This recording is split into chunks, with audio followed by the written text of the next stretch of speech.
رمضان کے انتظار میں تھے، رمضان آ بھی گیا اور بس چند دنوں کا مہمان رہ گیا۔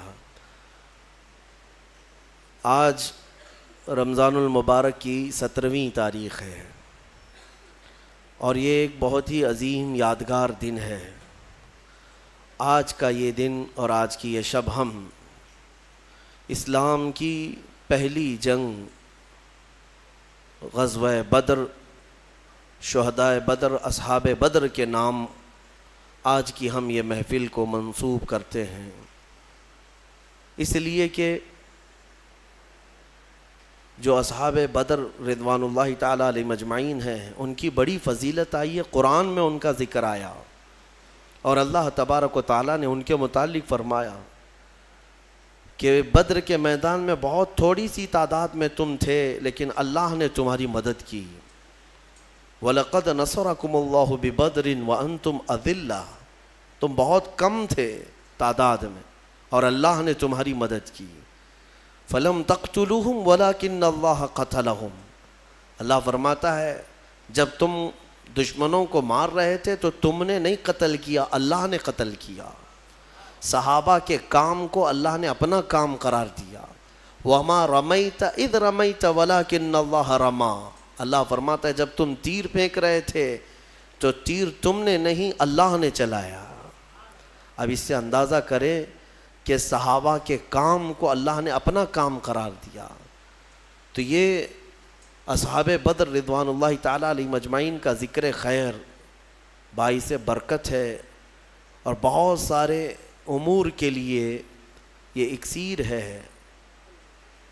اصحاب بدر کی ان کے ناموں کی تلاوت برسہ برس سے بزرگان دین کرتے آئے، یہاں تک کہ اولیاء اکرام نے یہ تک لکھا ہے کہ اکثر اولیاء اکرام وہ ہیں جو صرف اصحاب بدر کے ناموں کی تلاوت کرنے کی وجہ سے اللہ نے انہیں ولایت عطا فرمائے، ولایت عطا فرمائی۔ بہرحال آج ہم اس جنگ عظیم کے متعلق تھوڑی سی گفتگو آپ کے سامنے رکھتے ہیں۔ تاریخ دہرائی جاتی رہے گی اور ہم اپنے بچوں میں یہ باتیں اس لیے منتقل کرتے رہیں گے کہ الحمدللہ ہمارا ماضی استقامت سے بھرا ہوا ہے، ثبات سے، نہ ٹلنے والے نوجوانوں سے۔ تاریخ ہماری روشن ہے، بس فرق صرف اتنا ہو گیا ہے کہ ہمارا نوجوان اپنے اسلاف اور اپنے بزرگوں کی تاریخ کی بجائے ایسے ویسوں کی تاریخ پڑھنے لگ گیا، جس کے بعد اس کا دل خود ہی کمزور ہو گیا اور بزدلی کا شکار ہونے لگا۔ اللہ کے حبیب صلی اللہ تعالیٰ علیہ وسلم مکہ مکرمہ میں 13 سال تک دعوت و تبلیغ فرماتے رہے، یہ سب کو پتہ ہے۔ جب آپ کی عمر مبارک 40 سال کی ہوئی تو آپ نے اعلان نبوت فرمایا، لوگوں کو جمع کیا اور کہا میں اللہ کا آخری نبی ہوں، تم سب دوسرے معبودان باطل کو چھوڑو اور ایک خدا کی عبادت کرو۔ یہ میرے رسول پاک صلی اللہ علیہ وسلم کی دعوت کی ابتدا تھی۔ لیکن اس دعوت کے ابتدا میں ایسا نہیں ہے کہ مکہ والوں نے ہاتھوں ہاتھ اس دین کو لے لیا ہو، مخالفتیں کی، مذاق اڑایا، تکلیفیں دیں، اذیتیں دیں۔ جو حضور پاک صلی اللہ تعالیٰ علیہ وسلم پر ایمان لاتا اسے بڑی مشقتوں سے گزرنا پڑتا۔ تو یہ جو ایام تھے مکہ کے 13 سال کے بڑی مصیبتوں سے گزرے، یہاں تک کہ کئی دن تک تو اس میں چھپ کر کے تبلیغ کرنی پڑی اور کچھ صحابہ انہی دنوں میں شہید بھی ہوئے۔ بیچ میں ایک وقت وہ بھی آیا جب رسول کریم صلی اللہ تعالیٰ علیہ وسلم کی عمر مبارک 50 سال کی ہے، نبوت کا یہ 10واں سال ہے اعلان نبوت کا، اور رسول کریم صلی اللہ تعالیٰ علیہ وسلم کا مکمل سوشل بائیکاٹ کر دیا ان لوگوں نے، مکہ والوں نے، سماجی بائیکاٹ، ایسے کہ کوئی حضور سے اور ان کے خاندان سے نہ مل سکتا ہے، نہ سلام کرے گا، نہ کلام، نہ مصافحہ، نہ لین دین، کچھ بھی نہیں کر سکتا۔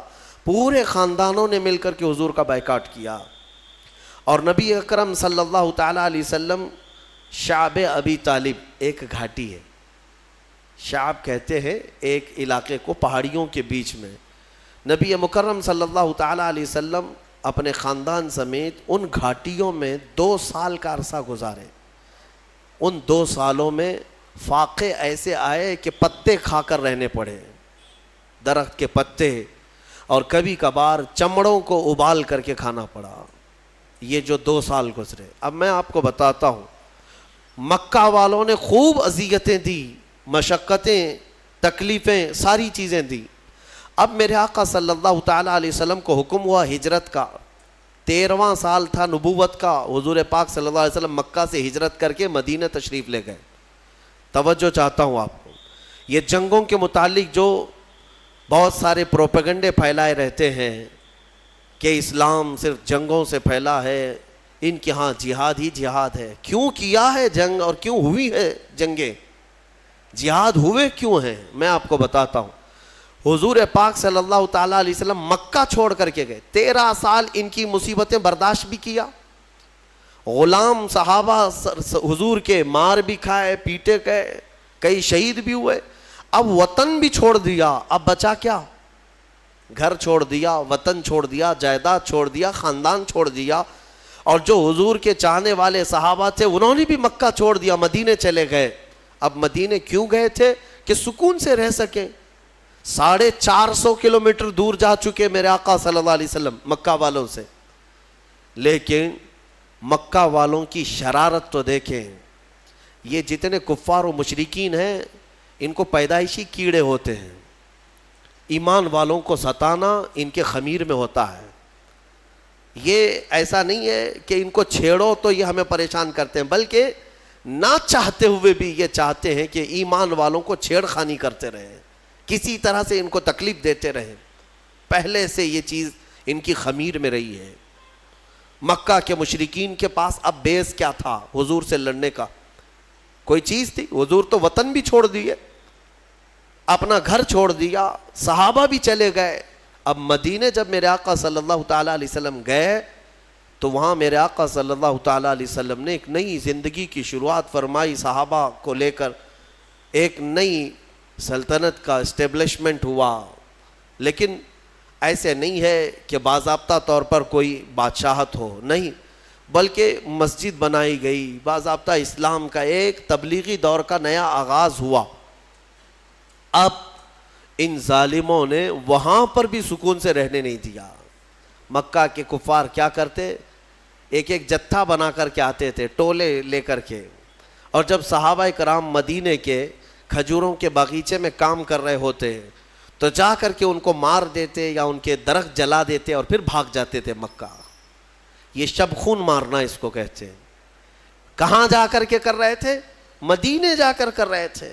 اب مجھے بتاؤ کیڑے کس کے پاس ہیں؟ بہت میں سوچ سمجھ کر کے بات کر رہا ہوں, توجہ چاہتا ہوں. ہمیشہ سے مشرکین کی فطرت یہ ہوتی ہے کہ ایمان والوں کو چین و سکون سے رہنے نہ دیا جائے, پھر سارا الزام ان کے اوپر ڈالا جائے بعد میں کہ مسلمان چھیڑتے ہیں, مومنین چھیڑتے ہیں. بلکہ ہر جگہ کی تاریخ میں آپ دیکھیں ابتدا چھیڑ خانی کی شیطان ہی کرتا ہے, اور شیطان کی یہ جماعت ہی کرتی ہے. صحابہ کرام کو بار بار چھیڑنا. اب مجھے بتاؤ جو لوگ سب اپنا وطن چھوڑ کر آئے, گھر بار چھوڑ کر آئے, ایک نئے وطن میں رہ رہے ہیں, تب بھی تم انہیں سکون سے نہیں رہنا دینا چاہتے ہو. اب ان کے پاس آپشن کیا ہے بتاؤ, ان کے پاس آپشن کیا ہے؟ اب وہ صحابہ اپنے جان مال اور اپنے مدینے کی حفاظت کے لیے لڑیں گے نہیں تو کیا اب بھی پتھر کھاتے بیٹھے رہیں گے؟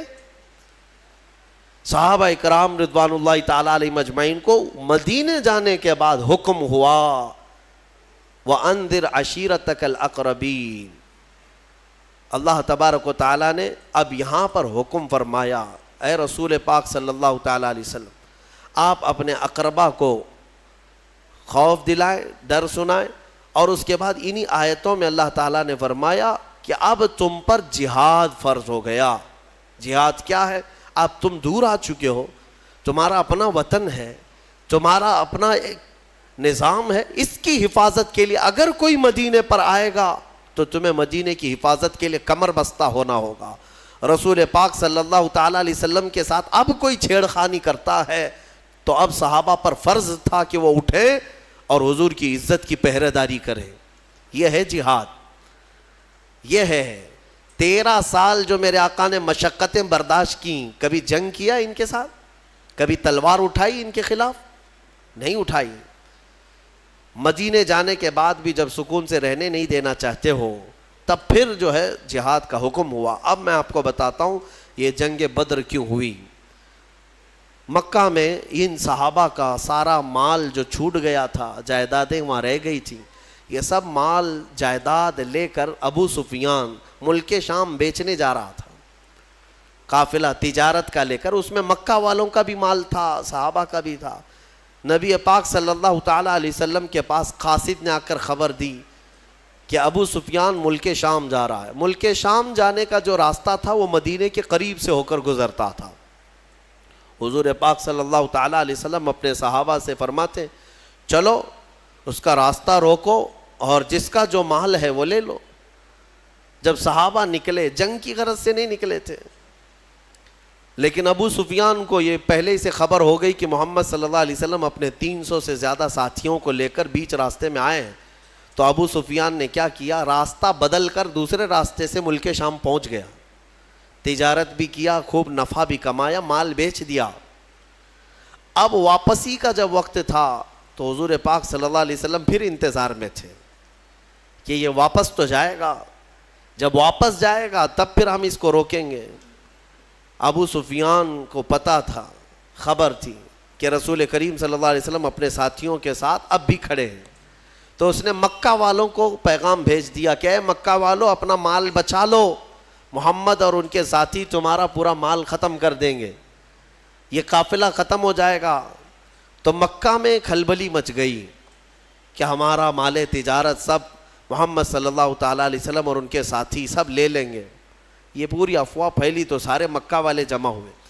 لیکن ہوا کیا، ابو سفیان بڑی چالاکی سے واپسی میں بھی ایک اور راستہ بدل کر کے مکہ کے قریب پہنچ گیا. صحیح سلامت قافلے کو لے کر کے بھی گیا، صحیح سلامت قافلے کو واپس لے کر بھی آیا. مکہ جب تجارت کا مال پہنچ گیا تو سب خوش ہو گئے کہ ہمارا مال نفع کے ساتھ واپس آیا ہے. لیکن بات ہو گئی، ختم ہو گئی. ابو جہل وہاں پر سارے مکہ والوں کو جمع کرتا ہے اور کہتا ہے ہم جو جمع ہوئے ہیں اب جائیں گے اور محمد سے مقابلہ کریں گے صلی اللہ علیہ وسلم، اور ان کے ساتھیوں کو مزہ چکھائیں گے کہ انہوں نے ہمت کیسے کی مکہ کے قافلے کو روکنے کی. تو باقی لوگوں نے کہا کہ چھوڑ دو، ہمارا مال کا قافلہ آ گیا، اب بات ختم ہو گئی. ابو جہل نے کہا نہیں، بات اتنی نہیں ہے، ہمیں تو مارنا ہے انہیں، ہمیں تو انہیں قتل کرنا ہے، ہمیشہ کے لیے راستہ صاف کرنا ہے. تو بھڑکا کر کے 1000 لوگوں کو جمع کر لیا. کچھ عقل مند لوگ تھے، انہوں نے کہا کہ ہم نہیں جائیں گے، لیکن ابو جہل نے انہیں آر دلایا، انہیں بہت زیادہ اکسایا، اور اس کے اکسانے کے بعد، آر دلانے کے بعد 1000 سے زیادہ لوگ جمع ہوئے، اور ان سب کو لے کر ہاتھی گھوڑے ہتھیار سامان کے ساتھ ابو جہل سرداری کرتے ہوئے مکہ سے نکل کر بیچ راستے میں پہنچا. یہ وہ علاقہ ہے جہاں بدر کی وادی ہے. بدر ایک علاقے کا نام ہے، بدر ایک میدان کا نام ہے. وہاں ایک کنواں تھا جس کی وجہ سے اس علاقے کا نام ہی بدر پڑا. وہاں آ کر کے یہ لوگ پڑاؤ کر لیے. نبی پاک صلی اللہ تعالیٰ علیہ وسلم اپنے صحابہ سمیت بدر تک پہنچے ہوئے تھے. اب حضور اکرم صلی اللہ تعالیٰ علیہ وسلم بھی اسی علاقے میں، اور یہ کفار و مشرکین بھی اسی علاقے میں آ گئے. اب مقابلہ کرنے کی غرض سے وہ لوگ آئے. اللہ تبارک و تعالیٰ نے اپنے حبیب پاک صلی اللہ علیہ وسلم کو حکم فرمایا کہ اپنے صحابہ کو لو اور ان کے ساتھ جنگ کرو. اب جب مولا فرما دے جنگ کرنے کے لیے تو پھر پیچھے ہٹنے کا سوال ہی نہیں ہوتا، پھر کوئی وجہ ہی نہیں ہے. نبی پاک صلی اللہ تعالیٰ علیہ وسلم جب صحابہ کو لے کر آئے تھے تو سچویشن کیا تھی، حالات کیسے تھے؟ ایسے حالات تھے کہ پورے 313 صحابہ کے اندر مشکل سے چند تلواریں تھیں، 7-8 گھوڑے تھے، 1-2 سواریاں تھیں، بس باقی سب پاپیادہ پیدل تھے. اکثر کے پاس تلواریں نہیں، اکثر کے پاس جو تلواریں ہیں کچھ کے پاس جو تلواریں ہیں وہ ایسی ہیں کہ سبزی بھی نہیں کاٹی جاتی، کند ہو چکی تھی، زنگ لگی ہوئی ہیں. تو بہرحال ان کی مفلسی کا زمانہ تھا، غربت تھی، اور کھانے پینے کے لیے ان کے پاس کچھ نہیں تھا. اب دیکھیں صحابہ اکرام حضور صلی اللہ تعالیٰ علیہ وسلم کے پاس جب تھے تو وہ علاقہ ریت کا تھا.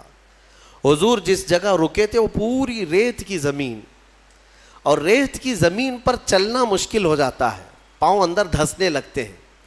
صحابہ کو ریتیلی زمین ملی، اور مشرکین جہاں پڑاؤ کیے وہ مٹی کی زمین تھی، مٹی ہے تو مٹی پر پاؤں جمتے ہیں. تو اس بات کی خوشی پہ وہ ناچ رہے تھے، کل جب جنگ ہوگی تو ان کے پاؤں اکھڑ جائیں گے، چل ہی نہیں پائیں گے میدان میں. اور مشرکین پورے میدان میں جمے رہیں گے مٹی کی. اب بہت ساری چیزیں انہی کی حمایت میں نظر آتی ہیں، حالات ایسے لگتے ہیں کہ ساری فتح ان کی ہوگی. وقت سے پہلے ایسا محسوس ہوتا ہے، جب طاغوتی طاقتیں سامنے آتی ہیں تو اکثر ایسا لگتا ہے کہ سارا اب ان کے ہی پاس ہے، ہمارا کیا ہونے والا ہے.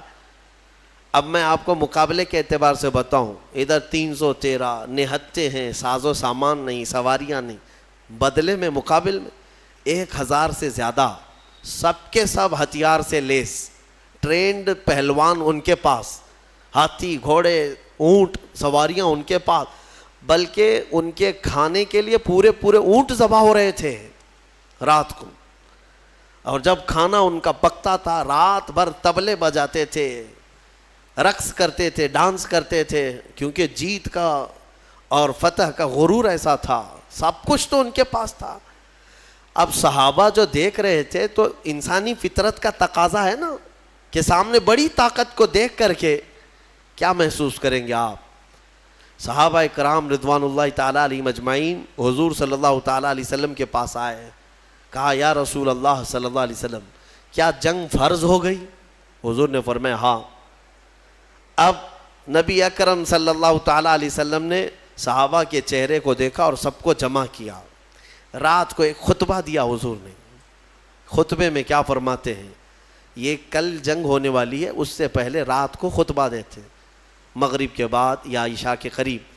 حضور اکرم صلی اللہ علیہ وسلم نے خطبہ دینے کے بعد ارشاد فرمایا، اے میرے صحابہ میں تمہیں اختیار دیتا ہوں، یہاں تک تو تم میرے ساتھ آئے، اب حالات ایسے ہیں کہ دشمن بڑی تعداد میں ہے سامنے، ہتھیاروں سے لیس ہیں، تم میں سے اگر کوئی ابھی رات کو جانا چاہے واپس تو وہ مدینے کے راستے واپس جا سکتا ہے. میں پوچھتا ہوں تمہارا کیا مشورہ ہے اس سلسلے میں؟ اب وہاں جو صحابہ تھے اس میں حضرت مقداد بن اسود ایک صحابی ہیں، کھڑے ہوتے ہیں، کہتے ہیں یا رسول اللہ صلی اللہ علیہ وسلم ہم بنی اسرائیل نہیں ہیں کہ جیسے موسیٰ علیہ السلام سے ان کی قوم نے کہا تھا اذهب انت وربک فقاتلا انا ہاہنا قاعدون. ایک قوم کے مقابلے میں جانا تھا، موسیٰ علیہ السلام اپنی قوم کو بلا رہے تھے تو ان کی قوم نے کیا کہا تھا؟ موسیٰ آپ اور آپ کا خدا جائیں، ہم یہاں سے بیٹھ کے دیکھیں گے جنگ کیسی ہوتی ہے. حضرت مقداد کہتے ہیں یا رسول اللہ ہم وہ بنی اسرائیل نہیں ہیں جو اپنے نبی سے کہیں کہ تم اور تمہارا خدا جا کر لڑیں، ہم امت محمدیاں ہیں، ہم آگے بڑھیں گے، اگر آپ کے پسینے کا قطرہ گرے گا ہمارا خون کا قطرہ گرے گا. نبی اکرم صلی اللہ تعالیٰ علیہ وسلم کے بعد صحابہ ایک کے بعد دیگرے کھڑے ہوتے رہے اور پھر کہنے لگے یا رسول اللہ ہمارے ماں باپ، ہمارے اولاد، ہمارے مال و متاع سب آپ پر قربان ہے، یہاں آنے کے بعد پیچھے ہٹنا یہ جوانوں کی شان نہیں ہے. صحابہ کے اندر وہ جوش تھا، وہ جذبہ تھا.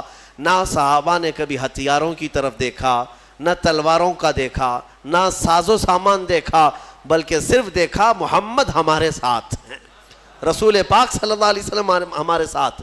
اب سنو اللہ کے نبی صلی اللہ تعالیٰ علیہ وسلم نے تسلی کے لیے کیا فرمایا. چند صحابہ کو لیا، میدان میں آئے، میدان میں آنے کے بعد معائنہ کیا اور فرمایا چند صحابہ ادھر کھڑے رہیں گے، کچھ ادھر رہیں گے. جنگ کی ترتیب میرے آقا بنا رہے تھے، لیکن اسی وقت حضور کے ہاتھ میں ایک لکڑی تھی. آپ نے ایک دائرہ کھینچا اور صحابہ سے کہا کل دیکھنا اس میں ابو جہل گر کے مرے گا، اور ایک لکیر سے دائرہ کھینچا اور کہا یہاں عتبہ مرے گا. اور ایک کھینچا کہا یہاں شیبہ مرے گا. جو بڑے بڑے ان کے پہلوان تھے ان کے نام لے کر لکیر کھینچ دیا حضور نے. اب صحابہ کرام جانتے تھے یہ لکیر عام لکیر نہیں ہے, دنیا اور زمین و زمان ٹل سکتے ہیں مگر یہ لکیر بال برابر بھی فرق نہیں کر سکتی. حضور پاک صلی اللہ تعالیٰ علیہ وسلم کا یہ فرمان صحابہ کے حوصلے اتنے بلند کر دیا. انہیں پتا تھا اب کل جنگ میں جو بھی ہوگا لیکن اتنا تو طے ہے کہ ابو جہل مرے گا, اتنا تو طے ہے. کیوں؟ غیب داں رسول نے ایک رات پہلے ہی بتا دیا ہے اور وہ بھی لکیر کھینچ کر بتایا. اب یہ ایک چیز تھی, صحابہ کا حوصلہ بڑھا ہے. جب واپس آئے رات کو, کافی رات ہو چکی تھی, حضور سجدے میں گر گئے اور دعا کرنے لگے. دعا میں جو مناجات اپنے رب سے کر رہے تھے وہ الفاظ کیا تھے؟ اللہ کی بارگاہ میں یوں کہتے, مولا تیرے یہ بندے, عاجز بندے تیرے دربار میں آئے اور سبوں نے اپنی طاقت اور استطاعت کے مطابق اپنی محنتیں پیش کر دیں, میدان تک آ گئے.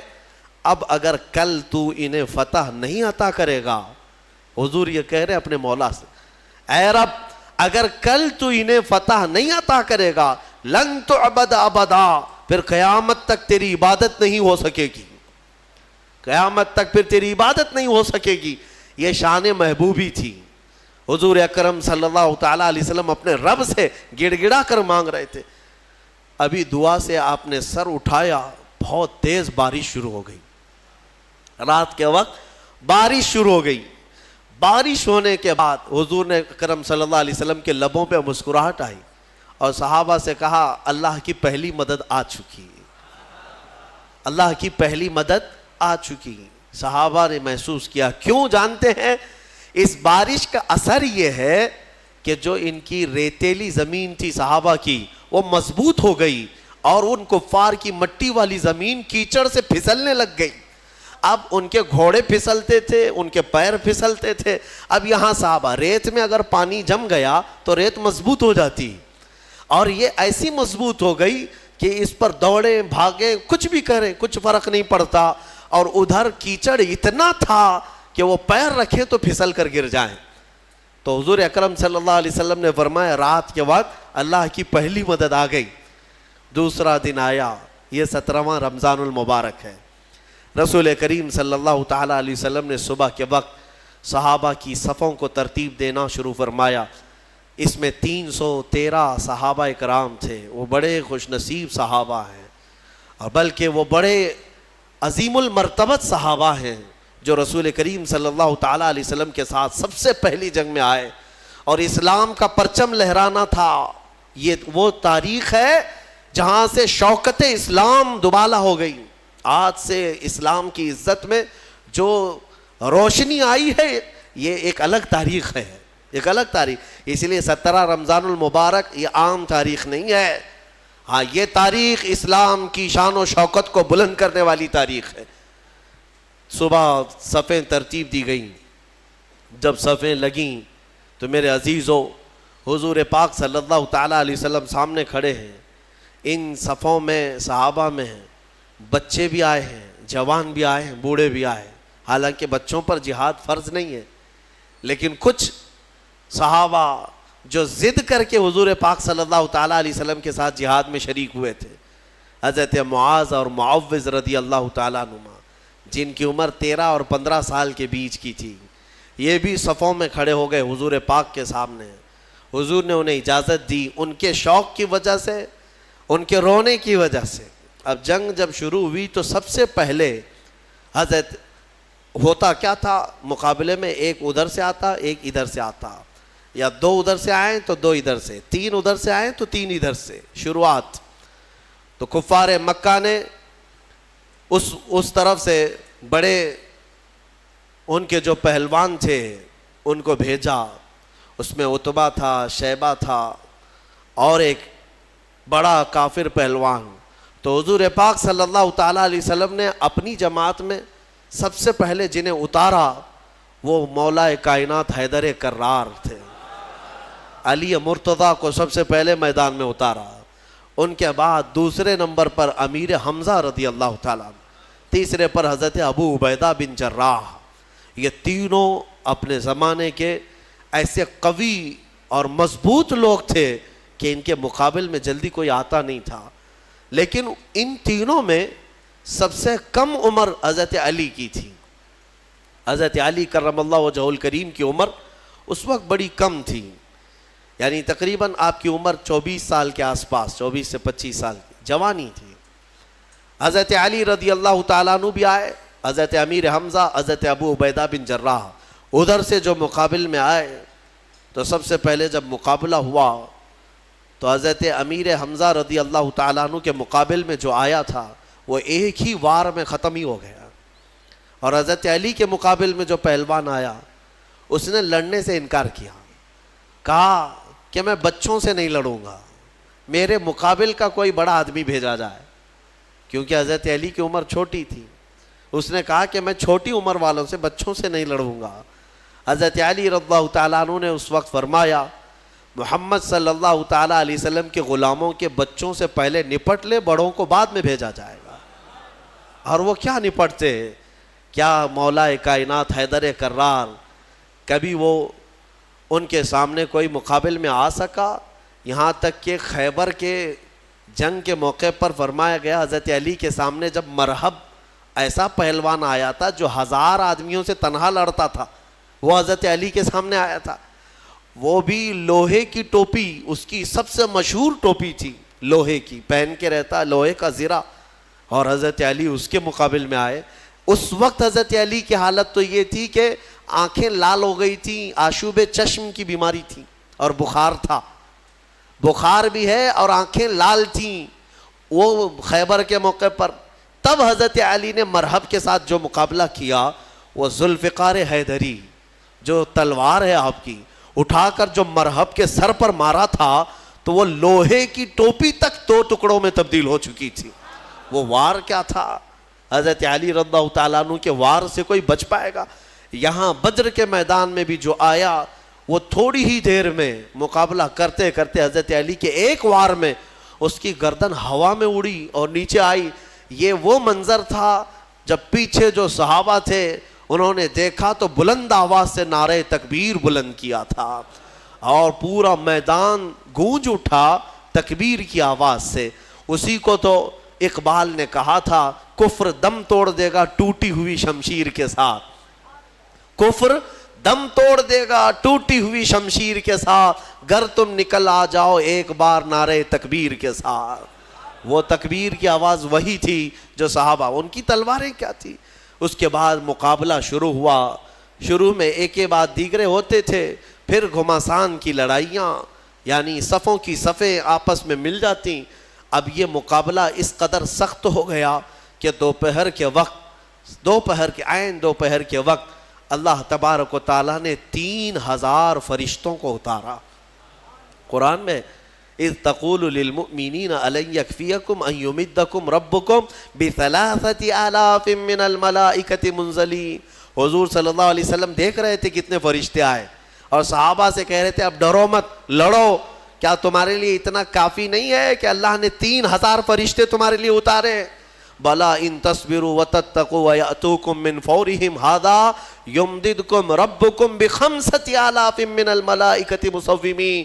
اللہ فرماتا ہے ہاں کیوں نہیں، جب تم لوگوں نے صبر کیا، استقامت سے کھڑے رہے میدان میں، تو مولا نے اپنی جانب سے مدد کرتے ہوئے 5000 فرشتوں کو اتارا. جس وادی میں یہ فرشتے اترے تھے نا، بدر کی وادی میں، جبل ملائکہ، وہاں ایک پہاڑ ہے، وہ پتھر کا پہاڑ، لیکن آج اگر آپ جا کر دیکھیں گے تو پورا ریت کا پہاڑ ہے. آس پاس پورے پتھروں کے پہاڑ، بیچ میں ایک ریت کا پہاڑ ہے، اور وہ بھی ریت ایسی کہ چھنی میں بھی چھانو تو چھن جائے، یعنی رکے گی نہیں، اتنی باریک سافٹ، اور ایسا لگتا ہے جیسے اس کا نقشہ کسی نے بنا کر رکھا ہے. اتنے سالوں سے وہ پہاڑ اسی طرح ہے. بتایا جاتا ہے کہ وہ فرشتے اس پر پہاڑ پر اتارے گئے تھے. اب 5000 فرشتے جب بدر کے میدان میں آئیں تو کفار و مشرکین کی درگت کیا ہونی ہے. میرے عزیزوں، یہ جنگ شام تک نہ چلی بلکہ 70 کافر مارے گئے صحابہ کے ہاتھوں، اور مومنین کے صرف 13 مارے گئے، 13 کی شہادت ہوئی. 14ویں ایک صحابی تھے جو زخمی ہو گئے اور راستے میں ان کا انتقال ہوا. کل ملا کر کے 14 شہید ہوئے صحابہ 13 جنگ میں, اور ان 13 میں تو 2 بچے ہیں, حضرت معاذ اور معوذ, باقی 11 جوان. آپ اندازہ کریں 313 کی جماعت لے کر کے گئے تھے اور 1000 ادھر سے آئے تھے, پھر بھی 70 ان کے مارے گئے, 70 پکڑے گئے قیدی بن کر کے, اور ادھر صرف 13 میں سے اگر جوانوں کو دیکھا جائے تو 11 صحابہ اکرام کی شہادت ہوئی. اور یہ فتح مبین ایسی تھی کہ شام ہونے سے پہلے میرے آقا صلی اللہ تعالیٰ علیہ وسلم میدان میں سجدہ ریز تھے اور یوں عرض کر رہے تھے کہ مولا تو نے اپنا وعدہ پورا کر دیا, مولا تو نے اپنا وعدہ پورا کر دیا, مومنین جمے رہے. میں کہنا اتنا ہی چاہتا ہوں میرے عزیزوں, ایمان والے کبھی اسباب پر بھروسہ نہیں کرتے, خالق اسباب پر بھروسہ کرتے ہیں. ہونا یہی چاہیے کہ تم یہ مت دیکھو کہ تمہاری حیثیت کتنی ہے, تمہاری تعداد کتنی ہے. اگر ایمان والے ہو تو قرآن کہتا ہے کم من فئۃ قلیلۃ غلبت فئۃ کثیرۃ باذن اللہ. اکثر ایسا ہوا ہے کہ چھوٹی جماعتوں کو اللہ بڑی جماعتوں پر بھاری کر دیتا ہے. یہ اس کی قدرت کے فیصلے ہیں. ہم نے آج تک تاریخ میں دیکھا ہے مٹھی بھر جماعت کسی کے ناک میں دم کر کے رکھتی ہے, چاہے وہ وقت کا سپر پاور ہی کیوں نہ ہو.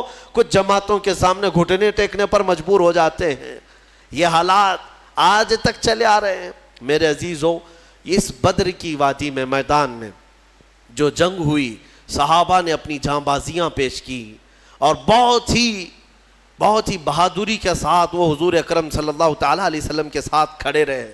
اب میں آپ کو بتاتا ہوں, شام کا وقت ہوا, نبی اکرم صلی اللہ تعالیٰ علیہ وسلم اپنے صحابہ کے ساتھ میدان میں آئے. سارے بھاگ چکے تھے, جو بچے ہوئے تھے ساز و سامان سب چھوڑ کر بھاگے. جتنا لائے تھے مکہ سے کھانے پینے کے لیے سب میدان میں چھوڑ کر مکہ بھاگ گئے. 140 تو یہاں رہ گئے نا, باقی سب جان بچا کر بھاگے مکہ کی طرف. اب شام کے وقت جب حضور پاک صلی اللہ علیہ وسلم اپنے صحابہ کی لاشیں جمع کی ہے, شہداء کی, انہیں دفن کیا گیا. اب پھر صحابہ کے ساتھ میدان میں آتے ہیں. صحابہ کہتے ہیں ہم سب سے پہلے ڈھونڈ رہے تھے کہ ابو جہل کہاں مرا ہے, یا عتبہ شیبہ مرے ہیں یا نہیں مرے ہیں. جا کر کے دیکھا تو ابو جہل بھی مرا ہوا پڑا تھا. صحابہ کہتے ہیں ہم نے اس کے مرنے کی جگہ دیکھی تو رات کو کھینچی ہوئی وہ لکیر ویسی تھی, ایک بال بھی باہر نہیں گرا تھا, یعنی ایک انگلی بھی اس کی باہر نہیں تھی, اسی گھیرے کے اندر وہ گر کر مرا ہوا تھا. تم کیا سمجھتے ہو نبی پاک صلی اللہ تعالیٰ علیہ وسلم کو علم غیب نہیں ہے؟ اللہ تبارک و تعالیٰ نے اپنے رسول کو وہ سارے علوم عطا کیے جو نبی پاک نہیں جانتے, سارے علوم اللہ نے انہیں عطا کر دیے. اب عتبہ شیبہ یہ سب مرے ہوئے تھے. جنگ بدر میں کچھ ایسے لوگ بھی تھے جن کے بارے میں حضور پاک صلی اللہ تعالیٰ علیہ وسلم نے بلایا, جیسے حضرت بلال کو بلایا, حضرت بلال حبشی کو بلایا, اور ان کا جو آقا جو تکلیفیں دیتا تھا مکہ میں, امیہ, وہ بھی مرا ہوا تھا, وہ بھی گرا ہوا تھا یا زخمی تھا. تو حضرت بلال کو حضور نے فرمایا بلا کر کے, بلال آؤ اپنے آقا کو مار لو. جتنا اس نے مکہ میں تمہیں رسیاں ڈال کر کھینچا تھا, سینے پر سل رکھتا تھا, انگارے پہ سلاتا تھا, حضرت بلال حبشی نے اپنے ہاتھوں سے اس کو مارا, امیہ کو. وہ دیکھنے کا دن تھا. ابو جہل آخر وقت جو کہہ رہا تھا وہ بھی سننے کا وقت تھا. ہوا یہ کہ یہ 2 چھوٹے بچے حضرت معاذ اور معوذ, یہ 2 چھوٹے تھے. حضرت عبد الرحمن بن عوف یہ کہتے ہیں میں جنگ بدر میں گزر رہا تھا کہ یہ دونوں بچے آئے میرے پاس, کہنے لگے چچا جان ابو جہل کس کا نام ہے؟ یہ جانتے بھی نہیں تھے کیونکہ وہ مکہ کا ہے اور یہ بچے مدینے سے آئے ہیں. عبد الرحمن بن عوف کہتے ہیں میں نے پوچھا بیٹا تم کو کیا کرنا ہے اس کا, وہ سردار قریش ہے, وہ پہلوان ہے. ان دونوں بچوں نے کہا سنا ہے میرے مصطفیٰ کو گالیاں دیتا ہے, سنا ہے ہمارے آقا کی شان میں وہ گستاخیاں کرتا ہے. تو حضرت عبد الرحمن بن عوف کہتے ہیں ان بچوں کا جذبہ دیکھ کر کے میں خوش تھا. بات چل رہی تھی, اچانک ابو جہل گھوڑے پر سامنے سے گزر ہی رہا تھا.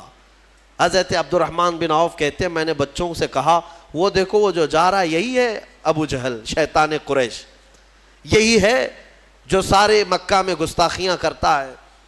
ابھی حضرت عبد الرحمن کی بات مکمل بھی نہ ہونے پائی تھی کہ یہ دونوں چیل کی طرح جھپٹ پڑے اور دونوں کے ہاتھوں میں تلواریں تھیں، دوڑتے ہوئے گئے، ایک نے گھوڑے کی ٹانگوں پر مارا تو ابو جہل گر گیا نیچے، اور جیسے ہی وہ زمین پر گرا دونوں شہزادے سینے پر چڑھ کر کے بیٹھ گئے، سینے پر چڑھ کر بیٹھے ایسے کہ ایک اس کے ہاتھوں کو جکڑ کر کے سینے پر دبوچ لیا اور دوسرے نے اس کی گردن کو الگ کر دیا، اور جب گردن پر تلوار رکھا چھوٹے صاحبزادے نے سنا ہے کہ ابو جہل کہہ رہا تھا عربی کے اشعار، وہ شعر شاعری کے لوگ تھے، فی البدی شعر بولتے تھے، مرنے سے پہلے بھی شعر و شاعری کر رہا تھا۔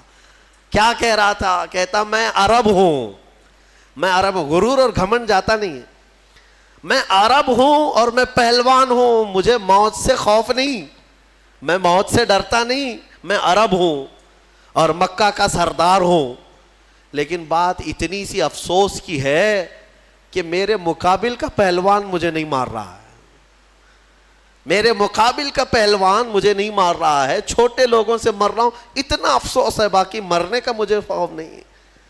اب اندازہ کرو ان کو مرنا بھی ہے تو بڑے پہلوانوں سے، لیکن مولا کی شان ہی الگ ہے، وہ فرعون کو ہلاک کرتا ہے تو پانی سے، نمرود کو ہلاک کرتا ہے تو مچھر سے، ابرہہ کو ہلاک کرتا ہے تو چڑیوں سے، ابو جہل کو ہلاک کرے گا تو بچوں سے، یہ اس کی شان ہے۔ ہاں بڑے بڑے دشمنوں کو چھوٹی طاقتوں سے ہلاک کرتا ہے۔ انشاءاللہ العزیز یہ جتنی طاغوتی طاقتیں آج بھی حکومت اور تخت کے نشے میں ناچ رہی ہیں، انتظار کرو اللہ رب العزت کی جب پکڑ آئے گی ہلکی چونٹیوں سے مولا انہیں ہلاک و برباد کرے گا۔ ویسے تو یہ آئی گیا ہے وائرس جو نظر بھی نہیں آتا، یہ گردن میں جاتا ہے کہ دماغ میں جاتا ہے، پتہ نہیں کتنے ویریئنٹ لے کر کے آ رہا ہے۔ ہاں ہر مہینے نئے نئے گھونگھٹ اوڑھ کر کے آتا ہے یہ کورونا، دیکھ بھی رہے ہیں آپ، ہاں ہر مہینے نئی نئی دلہن ہے، اس کے نئے نئے جلوے ہیں، ہاں فرسٹ ہو گیا، سیکنڈ ہو گیا، تھرڈ ہو گیا، فورتھ ہو گیا، ابھی سیریز آنے باقی ہیں، اس لیے کہ کیڑا بڑا شاطر ہے، بڑا شاطر ہے، نئے نئے لباس پہن کر کے آتا ہے اور نئے نام کے ساتھ آتا ہے۔ میں کیوں کہہ رہا ہوں؟ اس لیے کہ اگر مولا تبارک و تعالیٰ ہلاک کرنے کے لیے اس ہلکے سے کیڑے کو بھیجا ہے تو بڑی بڑی طاقتیں بھی ان کیڑوں کے ذریعے سے ختم ہو جائیں گی، ہلاک ہو جائیں گی۔ اور آپ کو پتا ہے قیامت کے قریب یاجوج ماجوج آئیں گے، پتا ہے نا، حدیث پاک ہے، یاجوج ماجوج دو آدمی نہیں ہیں یہ کہ ایک یاجوج، ایک کا نام یاجوج ہے دوسرے کا نام ماجوج ہے، یاجوج ماجوج ایک فوج ہے، ایک فوج ہے، وہ اتنی بڑی فوج ہے کہ انسانوں سے زیادہ تعداد ان کی ہے، ابھی جتنے پوری دنیا میں انسان ہیں ان سے زیادہ تعداد ہے ان کی، یاجوج ماجوج۔ یہ نکلیں گے، یہ کسی جگہ قید ہیں، وہ اللہ بہتر جانتا ہے، قیامت کے قریب یہ باہر آئیں گے اور پوری دنیا میں فساد مچائیں گے، ہر چیز کھا جائیں گے، ہر چیز، تمہاری ساری کھیتیاں کھا جائیں گے، تمہارے سارے غلے اناج، حتیٰ کہ تمہارے جو کھانے پینے کے جو سامان ہیں، پتیلیاں برتن، یہ تک کھا جائیں گے، سب کھا جائیں گے۔ تو یہ جب چل رہے ہوں گے پوری دنیا کو، ان کو مارے گا کون؟ ان کو ختم کون کرے گا؟ اتنی بڑی فوج ہے، انسان کیا مقابلہ کر پائیں گے ان کا؟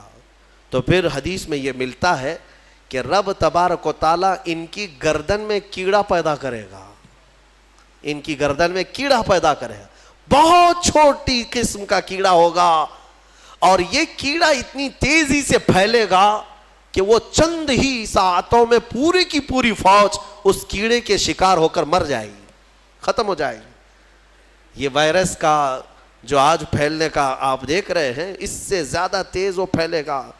اور میں یہاں پر یہ کہنا چاہتا ہوں، اتنی بڑی فوج کو اگر ایک ہلکے کیڑے سے مولا تعالیٰ ختم فرمائے گا تو اس کی پکڑ کو سمجھو۔ آخر بات میں یہ کہنا چاہوں گا، ایک سوال آتا ہے کہ اگر اللہ تبارک و تعالیٰ اصحاب بدر کی مدد فرما رہا ہے فرشتوں کے ذریعے، اس کے ایک فرشتے کی طاقت اتنی ہے کہ اگر وہ اتر کر صرف آواز لگا دے تو پوری شعیب علیہ السلام کی قوم ہلاک ہو گئی، ایک فرشتے نے چیخ مارا تھا، پوری قوم ہلاک ہو گئی۔ تو یہاں 5000 فرشتے کیوں اتارے؟ 5000 فرشتے، ایک فرشتہ بھی اتارتے تو یہ سارے مشرکین کے لیے وہ کافی تھا۔ فرشتوں کی طاقت کا اندازہ کیا ہے آپ کو؟ یہاں پر مفسرین فرماتے ہیں اللہ تبارک و تعالیٰ چاہتا ایک ہی فرشتے سے سب کو ہلاک کرتا، لیکن 3000 یا 5000 یہ جو اتارے ہیں یہ رسول پاک صلی اللہ علیہ وسلم اور صحابہ کی عظمت و شان کے لیے اتارے۔ ہاں، عظمت شان کے لیے اتارے۔ باڈی گارڈ ایک بھی چل سکتا ہے لیکن 10 رکھنا یہ شان کے لیے۔ کچھ لوگوں کے ہاں ہوتا ہے 10 ہیں 15 ہیں، یہ عظمت بتانے کے لیے، شان بلند بتانے کے لیے۔ بہرحال یہ جنگ بدر کے بعد جو حالات چینج ہوئے، اللہ کا فضل ہے، شوکت اسلام بڑھتی ہی گئی۔ اللہ کریم اس بدر کی برکتیں ہم سب کو عطا فرمائے، ثبات و استقامت اللہ تعالی ہم کو عطا فرمائے، کریم کہنے سننے سے زیادہ عمل کی توفیق عطا فرمائے۔ اشرف النبی الاکرم محمد المصطفیٰ صلی اللہ علیہ وسلم وآلہ واصحابہ البدریین الکرام الفاتحہ۔